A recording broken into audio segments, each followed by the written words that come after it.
사람이 조용해질수록 삶은 단단해진다. 이 말이 요즘 들어 부쩍 마음에 와닿습니다. 젊을 때는 누구와도 어울리고 속마음을 쉽게 드러내며 친밀함을 나누는 것이 관계의 미덕이라 여겨졌습니다. 하지만 나이가 들수록 그런 생각이 조금씩 달라지게 됩니다. 어느 날 문득 내가 털어놓은 이야기들이 어디선가 다른 색깔로 다시 들려올 때 그제야 비로소 깨닫게 됩니다. 내 얘기를 내가 너무 쉽게 꺼냈구나. 조용히 삼켜야 할 말들이었는데 이야기를 많이 한다고 해서 관계가 깊어지는 것은 아닙니다.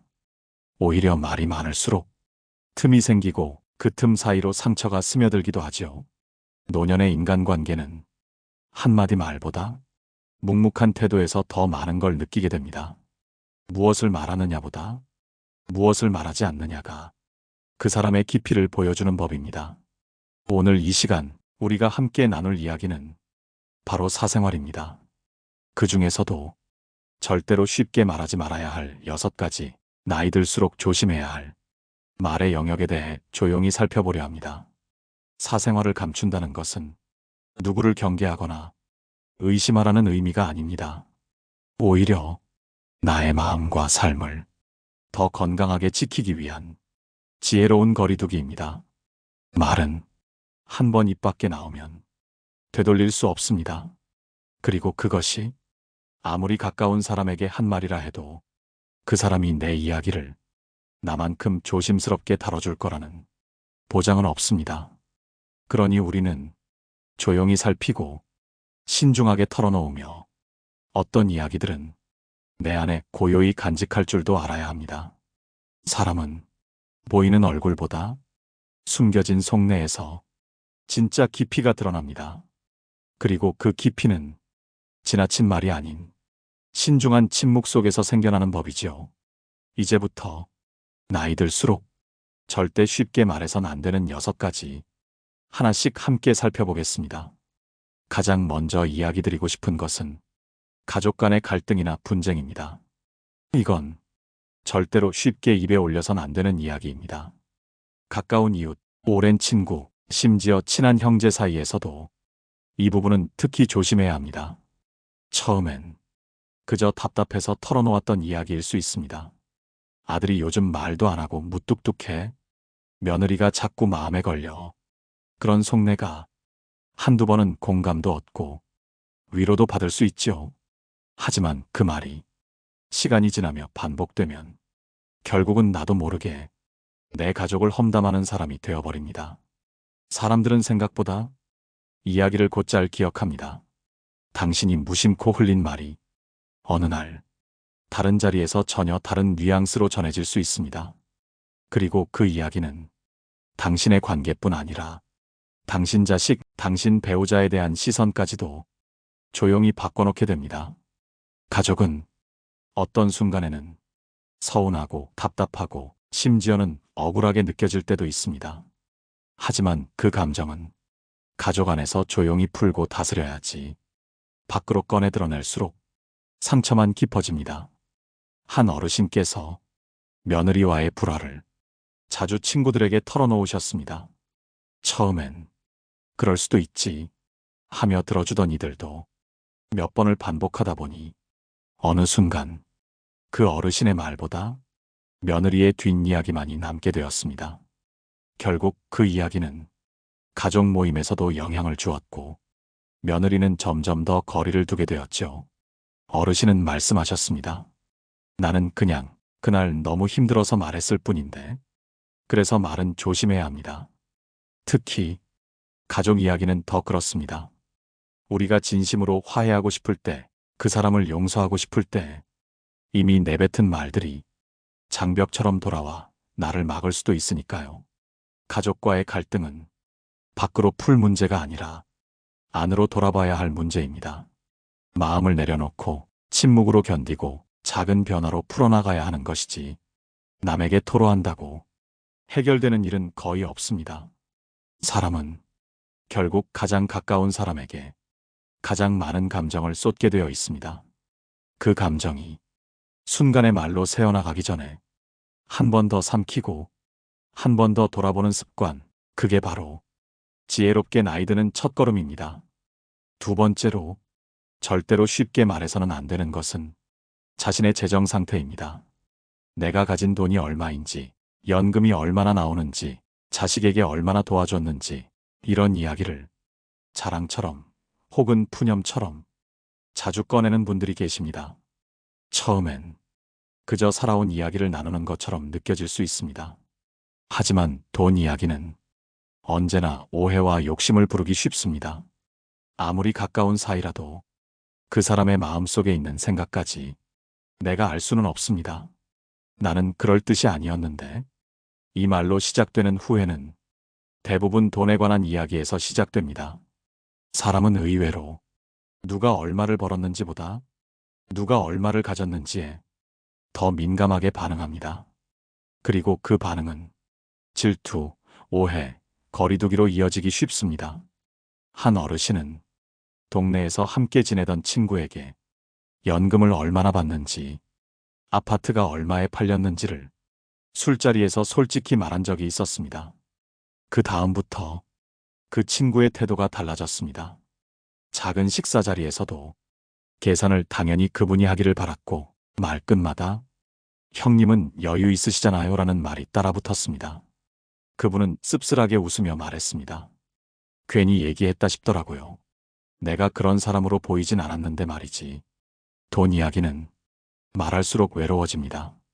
많이 가져도 거리감이 생기고, 적다고 말하면 괜히 불쌍하게 보이고, 자식에게 도와줬다고 하면 다른 사람들의 잣대에 오르기 쉽습니다. 특히 나이가 들수록 재정 상태는 내 자존감과 연결된 문제이기도 합니다. 그래서 더더욱 그 이야기는 쉽게 꺼내지 말아야 합니다. 말하지 않아도 됩니다. 나만 알고 있으면 충분합니다.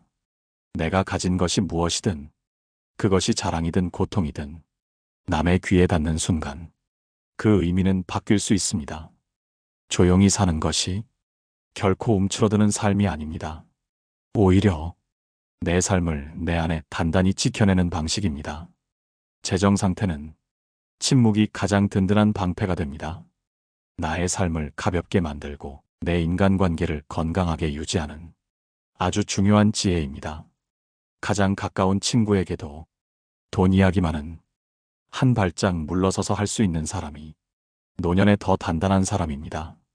마음이 가벼운 사람일수록 그 속에는 지켜낸 침묵이 많다는 걸 기억하시면 좋겠습니다. 세 번째로, 절대로 쉽게 꺼내지 말아야 할 주제는 자식의 직업이나 성공, 실패에 대한 이야기입니다. 많은 부모님들께서 자식 자랑을 하고 싶을 때도 있고, 반대로 자식 때문에 마음이 힘들 때 누군가에게 털어놓고 싶을 때가 있습니다. 우리 딸은 대기업 다녀. 우리 아들은 장가를 잘못 갔어. 아들이 사업하다가 크게 망해서 말도 못해. 이런 말들 한두 번은 위로받기 위해 꺼내는 것일 수 있습니다. 하지만 반복되면 그건 곧 당신의 자식에 대한 평가로 세상에 전해지게 됩니다. 특히 노년에는 자식 이야기를 통해 자신의 삶을 간접적으로 드러내고 싶은 마음이 생깁니다. 내가 어떻게 살아왔는지 이 아이를 보면 알 수 있다. 그런 생각이 들 때가 있죠.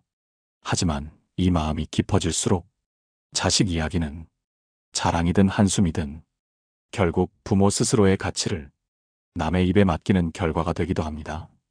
한 어르신은 며느리를 자주 탓하셨습니다.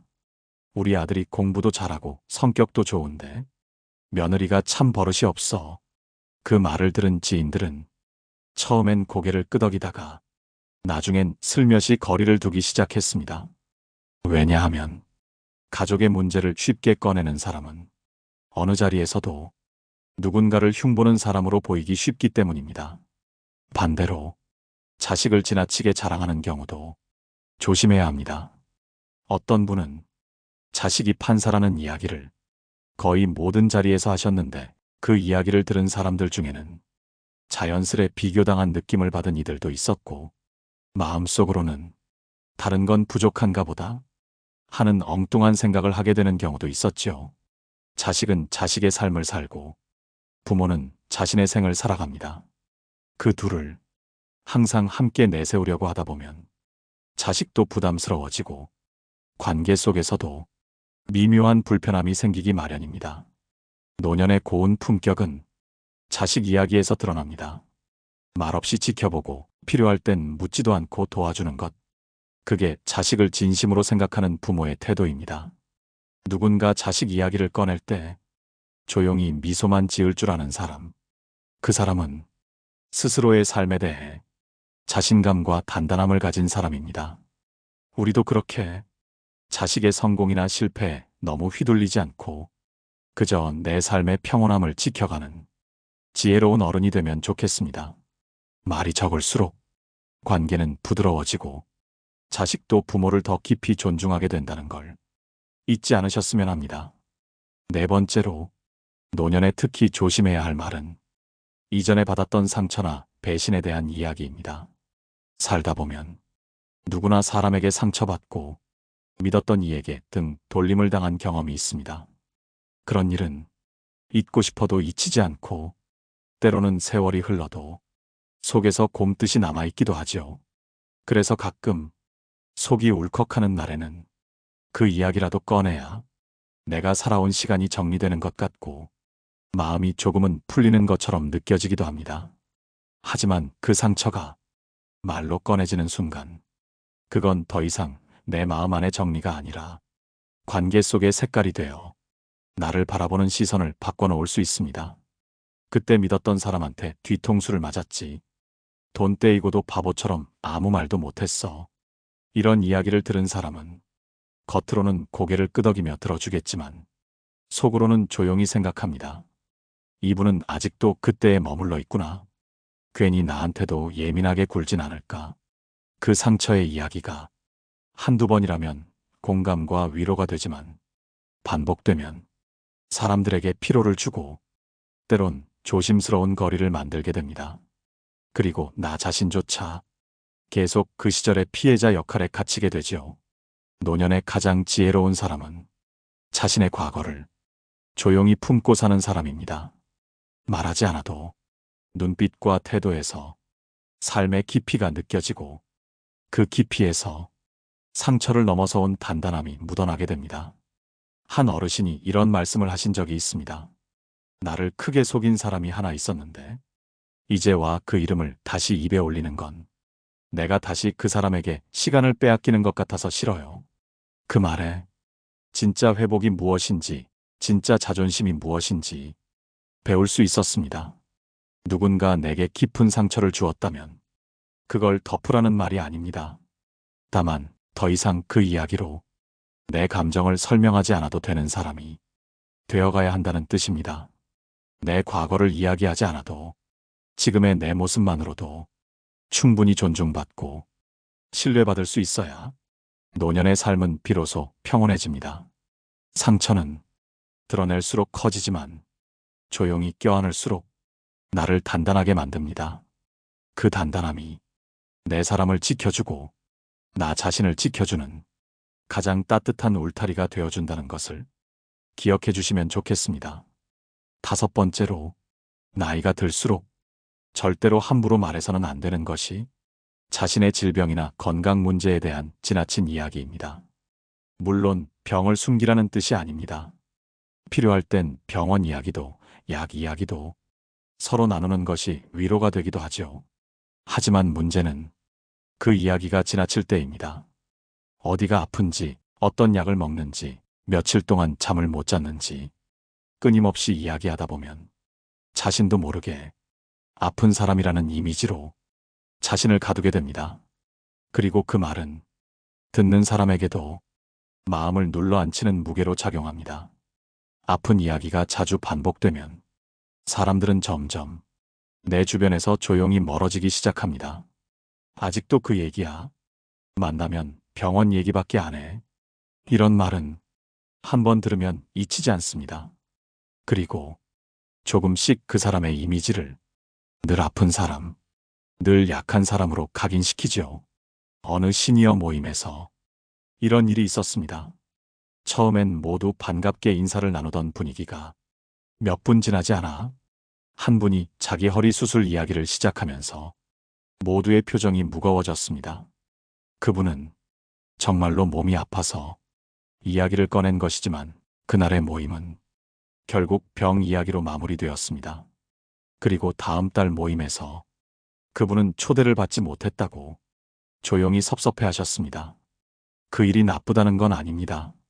다만 건강 이야기를 나누는 건 서로가 원할 때, 필요한 때에 짧게, 단단하게 하는 것이 좋다는 겁니다. 질병은 숨기는 게 아니라 지혜롭게 다루어야 합니다. 자주 말하면 내 스스로도 계속 아픈 존재로 인식하게 됩니다.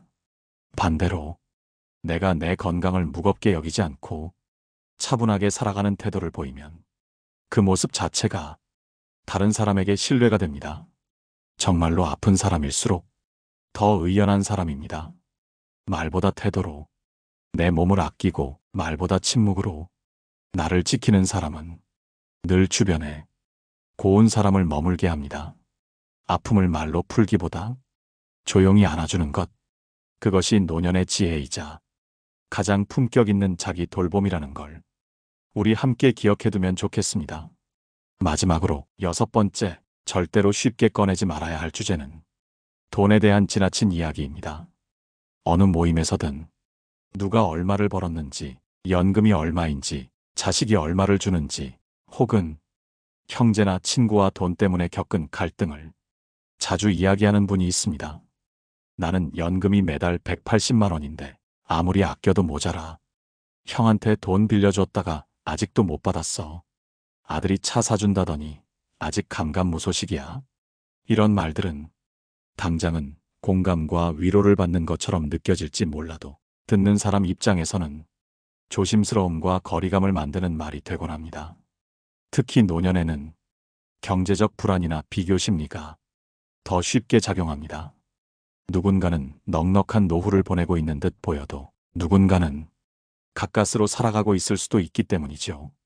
이런 상황에서 돈 이야기를 자주 꺼내면 나는 모르지만 상대의 마음 한구석엔 이 사람과는 깊은 이야기하면 안 되겠다는 벽이 생기기도 합니다. 또한 자신의 경제 상태를 지나치게 공개하면 예기치 않은 손해를 입을 수도 있습니다. 사소한 말 한마디가 불필요한 오해를 만들고 심지어 누군가의 부정한 관심을 불러올 수도 있습니다. 한 어르신은 자신의 적금 통장을 자랑스럽게 보여주었다가 나중엔 주변에서 끊임없이 돈을 빌려달라는 부탁에 시달리셨습니다. 결국 좋았던 관계까지 끊어지게 되었죠. 돈에 대한 이야기는 가능하면 적게, 조심스럽게 다뤄야 합니다. 자신의 기준을 확실히 세우고 그 안에서 조용히 생활을 지켜가는 것이 가장 안전하고 지혜로운 태도입니다. 가난을 숨기라는 것이 아니라 그 이야기로 자신을 설명하려 하지 말자는 겁니다. 풍요를 자랑하지 말고 궁핍을 하소연하지 않으며 조용히 자신의 삶을 지키는 사람, 그 사람이 가장 당당하고 아름답습니다. 삶은 무엇을 갖고 있느냐가 아니라 어떻게 살아내느냐가 말해줍니다. 나의 사생활을, 특히 돈과 관련된 이야기를 조금 더 아끼고 조금 더 신중하게 다룰 때 내 삶은 더 단단해지고 사람들과의 관계도 더 깊고 따뜻해질 수 있습니다. 이제 방송을 마무리하면서 여러분께 드리고 싶은 말씀이 있습니다. 나이가 들수록 말수가 줄어든다는 건 지혜가 쌓여간다는 뜻입니다. 덜 말하고 더 듣고 덜 보여주고 더 품는 사람에게 사람은 스스로 다가오게 되어 있습니다. 오늘 이야기 마음에 남는 부분이 있으셨다면 조용히 새기듯 댓글로 남겨주셔도 좋습니다. 그리고 이런 따뜻한 이야기들이 앞으로도 함께하길 바라신다면 구독도 잊지 말아주세요. 여러분의 노년이 조용하고 단단하게 빛나길 진심으로 응원드립니다. 노후에 빛나는 지혜였습니다.